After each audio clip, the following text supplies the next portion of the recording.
Hi friends, ഇന്ന് Sunday ആയതുകൊണ്ട് chicken വാങ്ങിയിട്ടുണ്ട്. അപ്പോൾ അത് തോരൻ വയ്ക്കാനാണ് പോണേ. അപ്പോൾ അത് നിങ്ങളെയും കൂടെ ഒന്ന് കാണിക്കാമെന്ന് വിചാരിച്ച്. അപ്പോൾ ചിക്കൻ തോരൻ എങ്ങനെയാണ് ഉണ്ടാക്കുന്നതെന്ന് നമുക്കൊന്ന് നോക്കാം. ചിക്കൻ കഴുകി വൃത്തിയാക്കി വെച്ചിട്ടുണ്ട്. ഇപ്പോൾ വെള്ളമെല്ലാം തോത്തി വെച്ചിരിക്കുന്നതാണ്. ഇതിനൊരു പാത്രത്തിലിട്ട് വേവിക്കാൻ വെക്കണം. ഒരു പാത്രം എടുത്ത് വെച്ച് അടുപ്പിൽ വയ്ക്കാൻ പറ്റുന്ന പാത്രമായിരിക്കണം. ചിക്കൻ അതിലിടാം. ചിക്കൻ അതിലിട്ടിട്ട് 2-3 മുളക് അതിൻ്റെ കൂടെ അരിഞ്ഞിടണം. ചിക്കൻ വേവിക്കാൻ വയ്ക്കുമ്പോഴത്തേക്ക്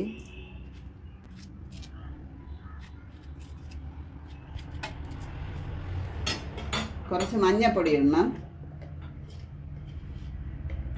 1/2 സ്പൂൺ മഞ്ഞൾപ്പൊടി ഇട്ടാൽ മതി. കുറച്ച് ഇഞ്ചി വെളുത്തുള്ളി പേസ്റ്റ് ഇടാം. കുറച്ച് ഉപ്പൂടെ ഇടാം. 1 ഗ്ലാസ് വെള്ളം കൂടെ ഒഴിച്ച് ചിക്കൻ മിക്സ് ചെയ്യാം. ചിക്കനെ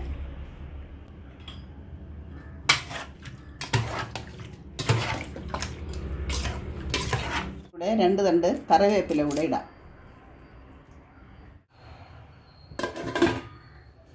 ചിക്കൻ വേവാൻ പെട്ടെന്ന് വേവും. ചിക്കൻ ഒരു 10 മിനിറ്റ് മതി. വേവുന്ന സമയം കൊണ്ട് നമുക്ക് ചിക്കൻ ആവശ്യമുള്ള സവാളയും വെളുത്തുള്ളി ഇഞ്ചി എല്ലാം കട്ട് ചെയ്തെടുക്കാം. പിന്നെ തോരന് വേണ്ടി തേങ്ങയും എല്ലാം ക്രഷ് ചെയ്തും എടുക്കാം. പാൻ ചൂടായിട്ടുണ്ട്. ഇതിലേക്ക് 2 സ്പൂൺ എണ്ണ ഒഴിക്കാം. എണ്ണ ചൂടായിട്ടുണ്ട്. കുറച്ച് കടുക് ഇടാം. കടുക് പൊട്ടി കഴിഞ്ഞിട്ട് കറിവേപ്പില ഇടാം. ഇനി 1 സ്പൂൺ വെളുത്തുള്ളി ചെറുതായിട്ട് കട്ട് ചെയ്തതാണ്. ഇഞ്ചി, കുറച്ച് പച്ചമുളക് ഇത്രയും കട്ട് ചെയ്ത് എണ്ണയിലിടണം. കട്ട് ചെയ്ത് വെച്ചിരിക്കുന്ന സവാള കൂടി ഇടാം. 3 സവാള കട്ട് ചെയ്തതാണ്.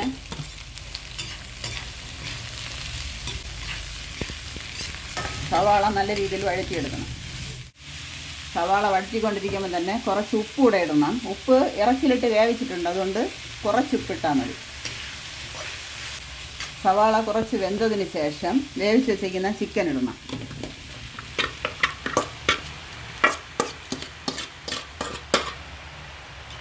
ചിക്കൻ ഇട്ട് നല്ല രീതിയിൽ വഴറ്റണം. തോരനായിട്ട് 1/2 സ്പൂൺ മഞ്ഞൾപ്പൊടി, 3 സ്പൂൺ മുളക് പൊടി. ഇത് കാശ്മീരി മുളക് പൊടിയാണ്, എരിയില്ല, അതുകൊണ്ട് 3 സ്പൂൺ ഇടാം.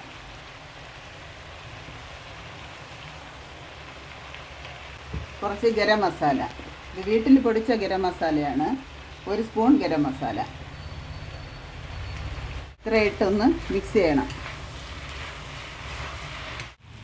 നല്ല രീതിയിൽ മിക്സ് ചെയ്തതിന് ശേഷം ക്രഷ് ചെയ്ത് വെച്ചിരിക്കുന്ന തേങ്ങ ഇട്ട് കൊടുക്കാം. അരമുറി തേങ്ങ ക്രഷ് ചെയ്തെടുത്തതാണ്, അതിടാം. തേങ്ങയും കൂടെ ഇട്ട് നല്ല രീതിയിൽ മിക്സ് ചെയ്യണം. നല്ല രീതിയിൽ മിക്സ് ചെയ്തതിന് ശേഷം ചെറിയ തീയിൽ വെച്ച് കുറച്ച് സമയം എല്ലാം കൂടെ വേവാൻ വേണ്ടി ഒന്ന് അടച്ചു വയ്ക്കണം.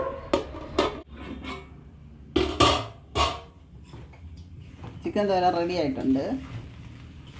ഇതിലേക്ക് കുറച്ച് മല്ലിയിലയും കുരുമുളക് പൊടിയൊക്കെ കൂടി ഇട്ട് ഗാർണിഷ് ചെയ്യാം. കുരുമുളക് പൊടി കുറച്ച്, അല്പം മസാല, കുറച്ച് മല്ലിയില കൂടെ ഇടാം. കുറച്ച് മല്ലിയില ഇവിടെയൊക്കെ ഇടുമ്പോഴാണ് ഇതിന് ടേസ്റ്റ് ഉള്ളത്. അതുപോലെ കുറച്ച് കുരുമുളക് പൊടി ഇടണം. അപ്പോൾ എല്ലാം റെഡി ആയിട്ടുണ്ട്. ഇതിന് അല്പസമയം കൂടെ ഒന്ന് അടച്ചു വെച്ചിരുന്നാൽ മതി. അപ്പോൾ ഇത് റെഡി ആയിട്ടുണ്ട്. അപ്പോൾ എൻ്റെ ഈ ചിക്കൻ തോരൻ എല്ലാവർക്കും ഇഷ്ടപ്പെടുകയാണെങ്കിൽ എല്ലാവരും ഇത് വീട്ടിൽ ഉണ്ടാക്കി നോക്കണം. ഇത് നല്ല ടേസ്റ്റ് ഉണ്ട്. ഉണ്ടാക്കി നോക്കിയിട്ട് കമൻറ്റ് ഇടണേ.